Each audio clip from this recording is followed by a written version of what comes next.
Manjeshwaram കോഴക്കേസിൽ BJP നേതാവ് K സുരേന്ദ്രന് ഹൈക്കോടതി notice.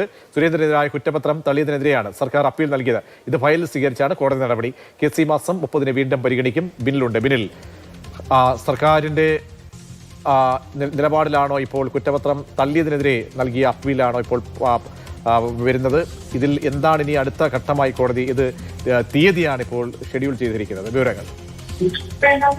പ്രതീക്ഷയേറെ വിവാദമായ മഞ്ചേശ്വരം കോഴക്കേസിൽ കെ സുരേന്ദ്രൻ കുറ്റവിമുക്തനാക്കിയ നടപടി സംസ്ഥാന സർക്കാരിനെ പ്രതിക്കൂട്ടിലാക്കിയ ഒരു സംഭവമായിരുന്നു. പ്രത്യേകിച്ച് ഒരു വർഷത്തിനകം കുറ്റപത്രം നൽകാത്തതിന്റെ പേരിലാണ് കേസ് തള്ളിപ്പോയതെന്ന് പ്രതിപക്ഷമടക്കം ആരോപണം മുന്നോട്ട് കൊണ്ടുവന്നിരുന്നു. അതിൽ ഹൈക്കോടതിയിൽ ആദ്യം സർക്കാർ നൽകിയ ഹർജി നിലനിൽക്കില്ല എന്ന് കണ്ട ഹൈക്കോടതി പിൻവലിക്കാനായി സർക്കാരിന് നിർദ്ദേശം നൽകിയിരുന്നു. അങ്ങനെ അത് പിൻവലിച്ച ശേഷം ഇപ്പോൾ ഒരു ക്രിമിനൽ അപ്പീലായിട്ടാണ് ഈ ഹർജി ഫയൽ ചെയ്തിരിക്കുന്നത്. ആ ഹർജി ഇന്ന് കോടതി ഫയൽ സ്വീകരിച്ചാണ് കെ സുരേന്ദ്രന് നോട്ടീസ് അയച്ചിരിക്കുന്നത്. ഈ മാസം 30-ന് ഹർജി വീണ്ടും പരിഗണിക്കും. അപ്പോൾ കെ സുരേന്ദ്രന്റെ അടക്കം വാദം കോടതിയിൽ അവതരിപ്പിക്കാനുള്ള അവസരമായിരിക്കും ലഭിക്കുക. എന്തായാലും മഞ്ചേശ്വരത്ത് തെരഞ്ഞെടുപ്പിൽ സ്ഥാനാർത്ഥിയെ പിൻവലിപ്പിക്കാൻ കോഴ നൽകിയെന്ന പരാതിയിലാണ് കെ സുരേന്ദ്രനെതിരെ ബദിയുടുക്ക പോലീസ് കേസെടുത്തത്. ആ കേസ് പിന്നീട് കുറ്റപത്രം സമയത്ത് നൽകാത്തതിന്റെ പേരിലാണ് മജിസ്ട്രേറ്റ് കോടതി തള്ളുന്നത്.